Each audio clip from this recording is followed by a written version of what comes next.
Hello dear student of class 12। मैं आप सभी का संसिद्धि यूट्यूब चैनल पे स्वागत करता हूं। हम लोग क्लास 12 फिजिक्स के सीरीज में आज आगे बढ़ेंगे और आज का हमारा टॉपिक होगा रे ऑप्टिक्स में जो दूरियां मापने के लिए चिन्ह परिपाटी यूज होती है उसको हम लोग आज समझेंगे। तो आज आप लोग हेडिंग करिए sign convention for measuring distance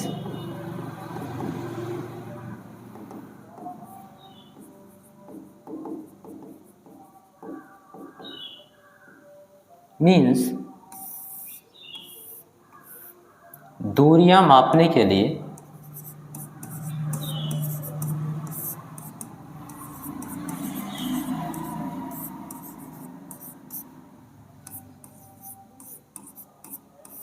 चिन्ह परिपाटी।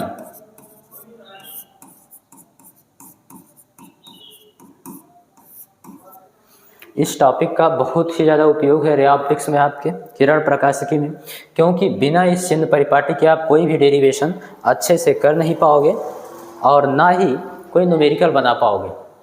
बहुत ज़्यादा त्रुटियां होंगी आपसे, तो ये टॉपिक आपको जानना बहुत ही ज़रूरी है। दूरियां मापने के लिए जो चिन्ह परिपाटी यूज होती हैं वो कई प्रकार से यूज होती हैं, अलग अलग बुकों में अलग अलग लिखी हैं। हम लोग यहाँ जो पढ़ने वाले हैं वो निर्देशांक ज्यामितीय चिन्ह परिपाटी यूज करेंगे, क्योंकि सबसे आसान वही। तो जिन बच्चों को नहीं पता है कि निर्देशांक ज्यामिति की जो साइन कन्वेंशन होती है कैसे ली जाती है, वो सबसे पहले हम लोग यहाँ पर समझ लेते हैं, उसके बाद स्टार्ट करते हैं अपना रे ऑप्टिक्स। देखिए कोऑर्डिनेट ज्योमेट्री में कैसे चिन्ह परिपाटी उपयोग में लाई जाती है।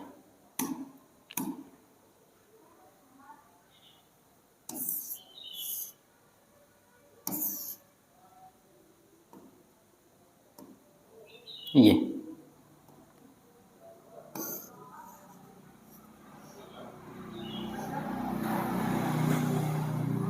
ठीक है, हम मान लेंगे ये x एक्सिस है और ये x डैश एक्सिस है, ये y एक्सिस है और ये y डैश एक्सिस है।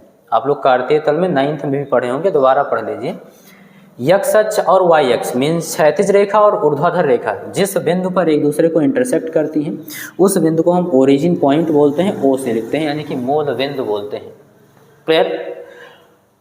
सबसे पहले तो आप ये जानिए प्रत्येक दूरी मूल बिंदु से ही मापी जाती है। ये आप अपने दिमाग में रखिए कि x अक्ष की इस दिशा में इसको बोलते हैं x अक्ष की धनात्मक दिशा, यानी कि पॉजिटिव डायरेक्शन। तो इसका साइन भी आप देख लीजिए कैसे होगा। x अक्ष की धन दिशा यानी कि ये पॉजिटिव डायरेक्शन, और ये y अक्ष की धन दिशा होती है। ये x अक्ष की ऋण दिशा होती है जिसको हम x डैश करके बुलाते हैं, और ये y एक्सिस की क्या होती है? ऋण दिशा, नेगेटिव डायरेक्शन। इस तरीके से अब चाहे हमको x अक्ष की धन दिशा में दूरी मापना हो, चाहे ऋण दिशा में, चाहे y अक्ष की धन दिशा में मापना हो और y अक्ष की ऋण दिशा में, हम प्रत्येक दूरी को मूल बिंदु से ही मापेंगे। ये साइन कन्वेंशन होता है। जैसे मान लो इधर की ओर ये x अक्ष की धन दिशा पे दूरी मापना है तो भी मूल बिंदु से स्टार्ट होगा, x अक्ष की ऋण दिशा में तो भी मूल बिंदु से स्टार्ट होगा, y अक्ष की धन दिशा में, y अक्ष की ऋण दिशा में, यानी प्रत्येक दूरी को हम इस मूल बिंदु से ही मापेंगे। जैसे मान लो कह दिया गया कि 5 मात्रक x अक्ष की धन दिशा पे चला है तो हम यहाँ पर लिखेंगे +5। कह दिया गया 5 मात्रक x अक्ष की ऋण दिशा में चला है तो -5। ऐसे ही कह दिया जाए y अक्ष की धन दिशा में मान लो 3 मात्रक कोई चला है, इस तरीके से 1 2 3, तो यहाँ पर क्या होगा? +3, क्योंकि धन दिशा में जा रहा है, पॉजिटिव डायरेक्शन में जा रहा है। ऐसे ही 3 मात्रक अगर कोई कहे कि y अक्ष की ऋण दिशा में चला है तो यहाँ पर -3, यहाँ से यहाँ तक जो डिस्टेंस होगी वो -3 हम लोग। कॉन्सेप्ट समझ में आ रहा है? यही डायरेक्शन, यही चिन्ह हम लोग क्या करेंगे रे ऑप्टिक्स में भी लागू करने वाले हैं, तो इसको बढ़िया से समझ लीजिए।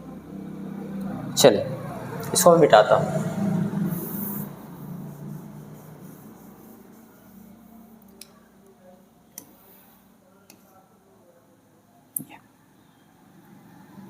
ये आपका क्या था? मूल बिंदु O था।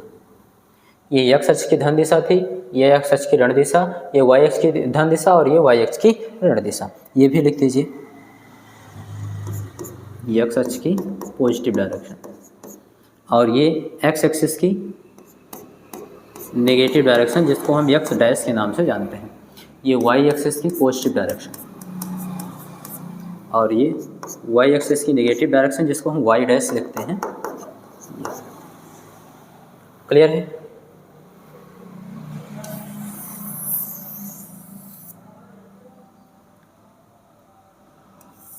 छोटा कर देते हैं थोड़ा सा।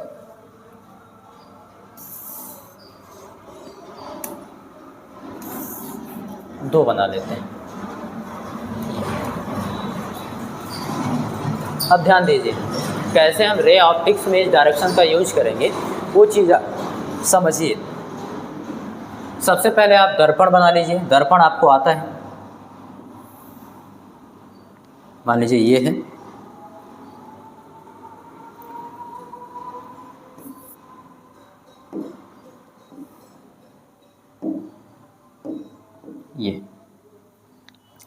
ये गोलीय दर्पण हो गए। अब ये इस बात पर निर्भर करेंगे कि उत्तल है कि अवतल, कि हम पेंट किस ओर कर रहे हैं, इस पर कलई या पॉलिश किस ओर कर रहे हैं। तो अगर हम उभरे हुए तल पर कलई या पॉलिश कर दें और दबा हुआ तल क्या हो, परावर्तक हो, तो ये आपका हो जाता है अवतल दर्पण, कॉनकेव मिरर। इसी तरीके से अगर हम दबे हुए तल पर कलई या पॉलिश कर दें और उभरा हुआ तल परावर्तक हो, तो ये कौन सा गोलीय दर्पण हो जाएगा, उत्तल गोलीय दर्पण, जिसको कॉन्वेक्स बोलते हो। अच्छा, आप एक चीज़ और जानते हो, दर्पण के परावर्तक पृष्ठ के मध्य बिंदु को हम उसका ध्रुव बोलते हैं। ये परावर्तक पृष्ठ है, इसका इस तरीके से होगा। अवतल दर्पण का ये परावर्तक पृष्ठ, इसका जो मध्य बिंदु होगा यहाँ कहीं होगा। साइड से देखोगे तो इधर ही दिखेगा। तो ऐसे ही हम इस पर यहाँ कहीं ऐसे बना दें, ये इसका मध्य बिंदु हो गया P। ओके, ऐसे ही ये परावर्तक पृष्ठ, इसका उभरा हुआ पृष्ठ है, ये इधर की ओर कहीं मध्य बिंदु होगा और उसको हम क्या बोलेंगे, उस दर्पण का ध्रुव, यहाँ पे कहीं, ये P हो गया। आप ये भी जानते हैं कि ये किसी खोखले गोले का कटा हुआ भाग है, तो गोला बनाएंगे तो ऐसे कहीं बनेगा, इसका केंद्र कहीं यहाँ कहीं पर मिलेगा। ये ऐसे ही इसका गोला बनाएंगे ऐसे, तो इसका केंद्र यहाँ कहीं मिलेगा। ये P हो गया और ये C हो गया। वक्रता केंद्र इसको बोलते हैं दर्पण का, और इसको दर्पण का ध्रुव बोलते हैं। दर्पण के ध्रुव और वक्रता केंद्र को मिलाने वाली रेखा दर्पण का मुख्य अक्ष कही जाती है, वो बना लीजिए, C और P को मिलाने वाली लाइन।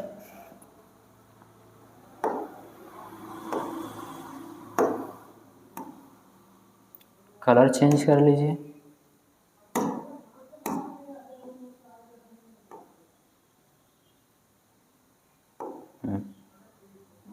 ये होगा।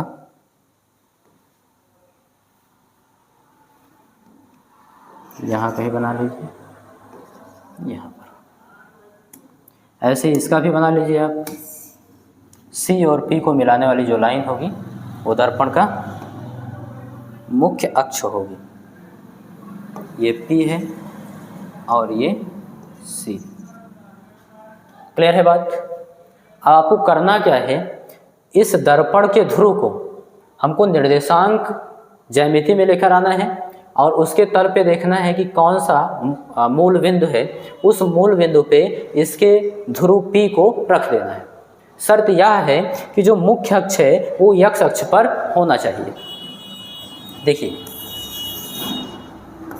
इसको हम ला करके ऐसे यहाँ पर ऐसे रखेंगे।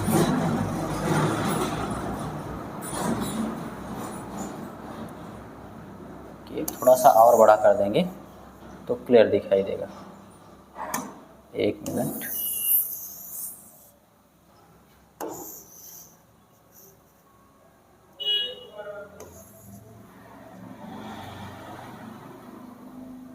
ठीक है, ऐसे इसको भी थोड़ा बड़ा कर दे रहे हैं।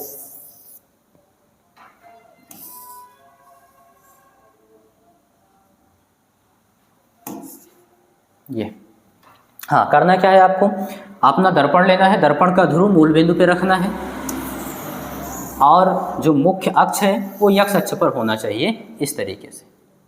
ये दर्पण का ध्रुव हो गया O पर और मुख्य अक्ष कहाँ है, x अक्ष पर। ऐसे इसमें भी करना है आपको, उत्तल दर्पण में भी दर्पण के ध्रुव को मूल बिंदु पे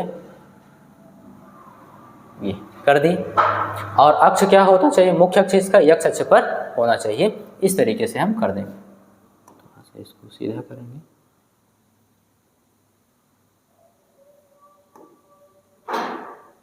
बस ध्यान देंगे। यहाँ पर लिख दीजिए, ये आपका मूल बिंदु है P O पर रखा है, ऐसे यहाँ पर भी, और ये C था वक्रता केंद्र, यहाँ पर से इधर है, थोड़ा सा इसको दूर लिख देता हूँ, x डैश एक्सिस, ये नेगेटिव डायरेक्शन है, यहाँ पे बिंदु C वक्रता केंद्र। आप अब प्रूफ कर चुके हो P और C का जो मिड पॉइंट होता है, मध्य बिंदु, वो फोकस होता है दर्पण का, मुख्य फोकस है। ऐसे यहाँ पर भी ये मुख्य फोकस होगा। बात समझ में आ गई? अब आप डायरेक्शन इसका आराम से बता सकते हो। अब हम प्रत्येक दूरी दर्पण के ध्रुव यानी P से मापेंगे, क्योंकि P कहाँ पर है, मूल बिंदु O पर है। तो ज्यामिति के अकॉर्डिंग हम मूल बिंदु से मापते थे, अब हम कहाँ से मापेंगे, प्रत्येक दूरी को दर्पण के ध्रुव P से मापेंगे। अगर इधर मापना होगा तो भी P से, इधर तो भी P से, y एक्सिस की डायरेक्शन में तो भी, और नीचे की ओर यानी y डैश एक्सिस की डायरेक्शन में तो भी P से ही मापेंगे। ऐसे इसमें उत्तल दर्पण में भी इसी तरीके से मापेंगे। नाम लिख दीजिए यहाँ पर, ये कॉनकेव है मिरर और ये कॉन्वेक्स मिरर।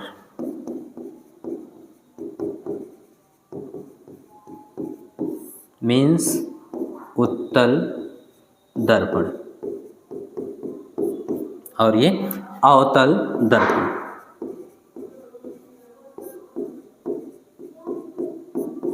और ये सबसे आसान तरीका है दूरियां मापने का। कोई भी आपसे कहे, जैसे मैं एक एग्जांपल लेता हूं, आप सब जानते हो कि दर्पण के ध्रुव से फोकस तक की दूरी, मुख्य फोकस तक की दूरी क्या होती है, तो आप जानते हो फोकस दूरी होती है, और उसको किससे लिखते हो, स्मॉल f से लिखते हो आप। ये हाँ, ये कौन सा दर्पण है, अवतल दर्पण। आपको रटने की जरूरत नहीं कि अवतल दर्पण में फोकस दूरी ऋणात्मक होगी, यहाँ देख कर बताइए। ये जो फोकस है ध्रुव से मापा जाएगा, ध्रुव से किधर की ओर जा रहे हो, बाईं ओर। अगर हम देखें निर्देशांक ज्यामिति में तो x अक्ष की ऋणात्मक डायरेक्शन में जा रहे हो, तो इसलिए f क्या होगा, यहाँ पर नेगेटिव होगा। ऐसे ही आप कह सकते हो दर्पण के ध्रुव से यानी P से, प्रत्येक दूरी P से ही मापी जाएगी। C तक की दूरी, C क्या है, सेंटर ऑफ कर्वेचर, मीन्स वक्रता केंद्र, ये वक्रता त्रिज्या होती है, और इसको हम R से लिखते हैं। अब R अवतल दर्पण के लिए पॉजिटिव होगा या नेगेटिव, ये निर्देशांक ज्यामिति प्रदर्शित करेगा। देखिए यहाँ पर बताएगा, x अक्ष की ऋणात्मक दिशा में आप जा रहे हो, P से माप रहे हो, तो इसलिए R की वैल्यू कितनी होगी, नेगेटिव। F और R क्या हो गया, अवतल दर्पण के लिए नेगेटिव। ऐसे ही मान लो कोई ऑब्जेक्ट यहाँ पर रखा जाता है इस तरीके से, तो ऑब्जेक्ट इस तरीके से रखा गया है, तो मुख्य अक्ष से यानी ये ध्रुव से ऊपर की ओर दूरी मापोगे, तो ध्रुव से जब ऊपर की ओर मापोगे तो y अक्ष की धन दिशा होती है, तो इसकी जो डायरेक्शन होगी ऑब्जेक्ट की वो प्लस होगी, ऑब्जेक्ट की जो लंबाई होगी वो प्लस में आएगी। ऐसे मान लो इमेज बन रहा हो, इधर की ओर ऐसे नीचे बन रहा हो ये, तो आप जानते हो नीचे क्या है, y डैश एक्सिस की डायरेक्शन है, मीन्स y अक्ष की नेगेटिव डायरेक्शन है, तो इमेज की जो लंबाई होगी वो नेगेटिव में आएगी, क्योंकि नीचे की ओर आप माप रहे हो। ये चीज़ आपको समझना है।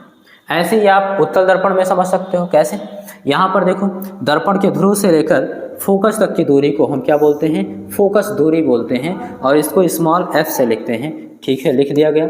और आप जानो कि प्रत्येक दूरी को ध्रुव से मापा जाता है यानी P से, क्योंकि वो मूल बिंदु पर होता है। तो यहाँ पर किस तरफ जा रहे हो, दाईं ओर जा रहे हो, यानी कि x अक्ष की धनात्मक डायरेक्शन में जा रहे हो, इसलिए यहाँ पर जो f होगा वो पॉजिटिव होगा, फोकस दूरी धनात्मक होगी। ऐसे ही दर्पण के ध्रुव से लेकर के उसके सेंटर ऑफ कर्वेचर यानी सी तक की डिस्टेंस को हम क्या बोलते हैं, रेडियस ऑफ कर्वेचर यानी कि वक्रता त्रिज्या बोलते हैं, और उसको आर से लिखते हैं। आप जानते हो प्रत्येक दूरी ध्रुव से मापी जा रही है, तो ध्रुव से आप किधर की ओर चलोगे, एक्स अक्ष की धन डायरेक्शन में, पॉजिटिव डायरेक्शन में, इसलिए आर की वैल्यू क्या होगी, पॉजिटिव। इसीलिए कहा जाता है अवतल दर्पण के लिए फोकस दूरी और वक्रता त्रिज्या नेगेटिव तथा उत्तल दर्पण के लिए फोकस दूरी और वक्रता त्रिज्या पॉजिटिव होता है। तो आपको रटने की ज़रूरत नहीं है, क्योंकि बार बार भूलोगे, तो आप ये अपने दिमाग में स्ट्रक्चर बना के रखिएगा, आप कभी नहीं भूलोगे।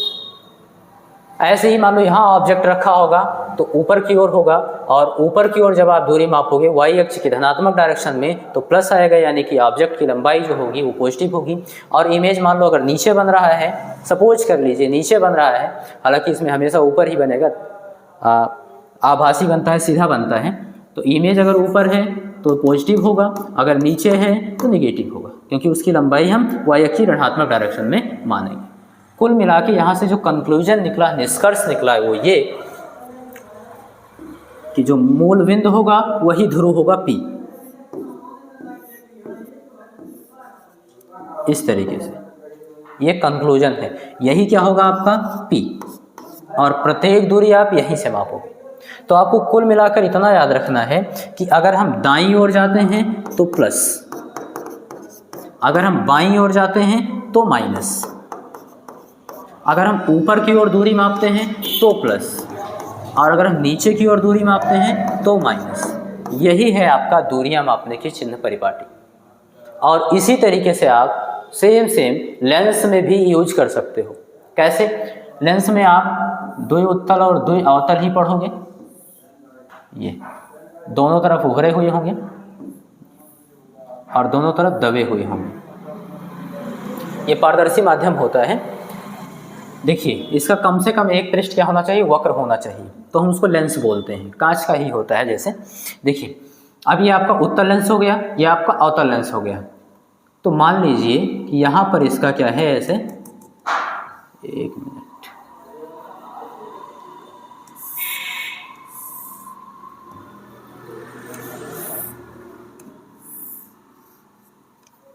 मान लीजिए इसका मुख्य अक्ष है, ये इसका मुख्य अक्ष है, और यहाँ पर ये इसका प्रकाशिक केंद्र है, ये इसका प्रकाशिक केंद्र C। जैसे यहाँ ध्रुव होता है P, वैसे यहाँ पर प्रकाशिक केंद्र होता है C, ये ऑप्टिकल सेंटर C। आपको करना क्या है, लेंस को उठा करके इस पे x अक्ष और y अक्ष के मूल बिंदु, जहाँ मूल बिंदु O है वहाँ पर उसका सेंटर, ये ऑप्टिकल सेंटर यानी C को रख देना है। और जो लेंस की मुख्य अक्ष है वो x अक्ष की ऊपर होनी चाहिए, ऐसे रख देना है। फिर इसकी भी डायरेक्शन आप आराम से, इसकी भी डायरेक्शन के लिए, वो दूरियां के लिए चिन्ह परिपाटी यही ज्यामिति वाला यूज कर सकते हो आराम से। जैसे मान लो मैं एक बना दे रहा हूँ, ये C है, यहाँ पर आप क्या करिए, एक ये x अक्ष हो जाएगा, इसी पर ऐसे एक आप y अक्ष खींच दिए, ये लो। क्योंकि मैंने कहा है C कहाँ होना चाहिए, ध्रुव पर होना चाहिए। कहाँ होना चाहिए, C कहाँ होना चाहिए, मूल बिंदु O पर होना चाहिए। तो O पर हो गया आपका C, और इसका अक्ष किस पे होना चाहिए, x अक्ष पे होना चाहिए, और ये आपका y अक्ष हो जाएगा। बस वही चीज़, दाईं तरफ जाएंगे तो धनात्मक, ऊपर की ओर जाएंगे तो धनात्मक, नीचे की ओर जाएंगे ऋणात्मक, बाईं ओर जाएंगे ऋणात्मक। यही चीज़ इस लेंस पर भी, अवतल लेंस पर भी लागू होगा। ये कॉनकेव लेंस है और ये कॉन्वेक्स लेंस है। बात समझ में आ गई? तो ये चिन्ह परिपाटी आपका खत्म होगा।